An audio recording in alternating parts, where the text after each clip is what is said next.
दोस्तों, आज फिर से एक नए टॉपिक के साथ मैं आपके सामने हाजिर हुआ हूँ।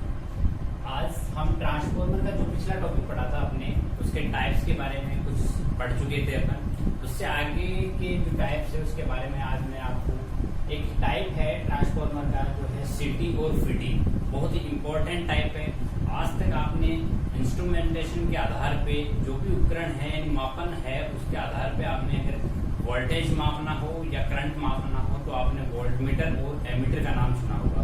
पर आज आपको मैं बताऊंगा कि जहाँ पे हायर करंट और हायर वोल्टेज की अगर वैल्यू वहाँ पे अपने को मापनी हो तो वहाँ पे क्या होता है कि कई बार आपका वोल्टमीटर और एमीटर वहाँ पे काम नहीं कर पाते हैं। तो ऐसी स्थिति में क्या है कि करंट ट्रांसफार्मर और वोल्टेज ट्रांसफार्मर का उपयोग किया जाता है।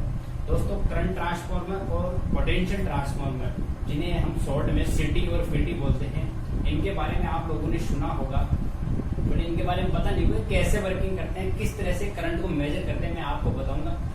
करंट ट्रांसफार्मर और पोटेंशियल ट्रांसफार्मर की मेनली जरूरत पड़ती है हैवी इंडस्ट्री में, जनरेशन पॉइंट्स पे, जीएसएस पॉइंट पे, जहाँ पे वोल्टेज को अप डाउन किया जाता है और हायर रेंज का वोल्टेज हो, वो हायर रेंज की करंट हो, जहाँ पे अपन एमीटर से नहीं माप सकते वो करंट सीटी से माप सकते हैं। जो वोल्टमीटर से वोल्टेज नहीं माप सकते वो अपन पोटेंशियल ट्रांसफार्मर से माप सकते हैं। पोटेंशियल ट्रांसफार्मर को वोल्टेज ट्रांसफार्मर भी बोल सकते हैं। दोस्तों, सिटी और पीटी दोनों ही इंस्ट्रूमेंट का काम करते हैं। यह वह उपकरण है जो किसी का मापन करते हैं, मेजर करते हैं। दोनों ही, एक करंट को मापता है और एक वोल्टेज को मापता है। इसलिए मैं आपको दोनों में आज डिफरेंस समझाऊंगा। देखिए दोस्तों, 3 फेज आपकी लाइन है। मैं आपको पहले पढ़ना करंट ट्रांसफार्मर सिटी, आपको सिटी को ध्यान से देखना है। ये 3 फेज आपकी जो लाइन आ रही है RYP, इसमें आपको कनेक्ट करना है आपका सिटी करंट ट्रांसफार्मर। वो आपको इसके लाइन के सीरीज में आपको कनेक्ट करना है। सीरीज में कनेक्ट किया गया है। इसकी ये है प्राइमरी वाइंडिंग और ये है इसकी सेकेंडरी वाइंडिंग। दोस्तों, आपने पावर का जो भी फॉर्मूला है उसमें पढ़ा होगा कि P बराबर क्या होता है, P बराबर होता है VI। ये फॉर्मूला हमेशा पावर का यही रहता है। आप कहीं भी चले जाए, पावर का फॉर्मूला क्या रहेगा, P बराबर VI, यानी वोल्टेज और करंट का मल्टीप्लीकेशन आपका क्या होता है, टोटल पावर। तो यहाँ पे क्या है कि जो भी जीएसएस है, जहाँ पे जनरेशन जहाँ पे हो रही है पावर की, या जहाँ पे डिस्ट्रीब्यूशन हो रहा है, या हेवी इंडस्ट्री है, वहाँ पे इनका यूज किया जाता है कि जहाँ मान लीजिए करंट बहुत हेवी है, यानी आपकी करंट है 200 एम्पियर के लगभग। अगर 200 एम्पियर की करंट है, इसको आप एमीटर से मापा नहीं जा सकता, तो वहां पे क्या किया जाता है कि सिटी का उपयोग किया जाता है। तो सिटी को आप वोल्टेज, इसके जो लाइन है, लाइन के सीरीज में कनेक्ट कर देंगे। उसके बाद क्या होता है, इसकी जो प्राइमरी वाइंडिंग होती है, इसके नंबर ऑफ टर्न्स क्या होते हैं, कम होते हैं, और सेकेंडरी के नंबर ऑफ टर्न्स क्या होते हैं, इसके ज्यादा होते हैं। इसीलिए इसको स्टेप अप ट्रांसफार्मर कहते हैं। स्टेप अप ट्रांसफार्मर होने की स्थिति में क्या होगा, इसका सेकेंडरी साइड का जो वोल्टेज होगा V, वो क्या हो जाएगा, ज्यादा हो जाएगा। करंट क्या हो जाएगी, इसकी I हो जाएगी, वो हो जाएगी डाउन। यानी इसका स्टेप अप ट्रांसफर होने से ये क्या कर देगा कि वोल्टेज को अप कर देगा और करंट को लो कर देगा। करंट लो होने की स्थिति में क्या होता है कि ऐसी करंट अपने को प्राप्त हो जाएगी जिससे अपन एमीटर की आसानी से माप सकते हैं।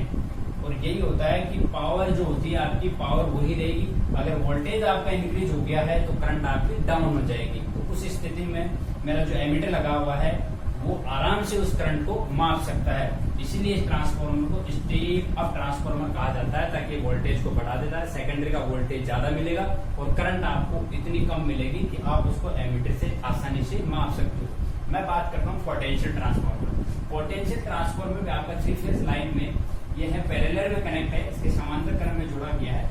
तो इसमें भी सेम उसका जस्ट उल्टा होगा। ये होता है स्टेप डाउन ट्रांसफार्मर।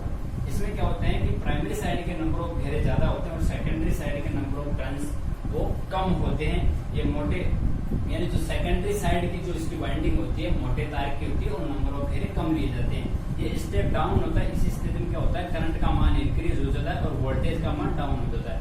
पावर आती है आपकी P बराबर VI। तो इससे कोई फर्क नहीं पड़ेगा। आप वोल्टेज बढ़ाओगे तो करंट कम कर दोगे, करंट को बढ़ाओगे तो वोल्टेज आपका डाउन हो जाएगा। इस स्थिति में इन्होंने क्या किया है, स्टेप डाउन ट्रांसफार्मर लिया है ताकि आपको इतना वोल्टेज मिले कि उसको आप वोल्टमीटर के माध्यम से आसानी से माप सको।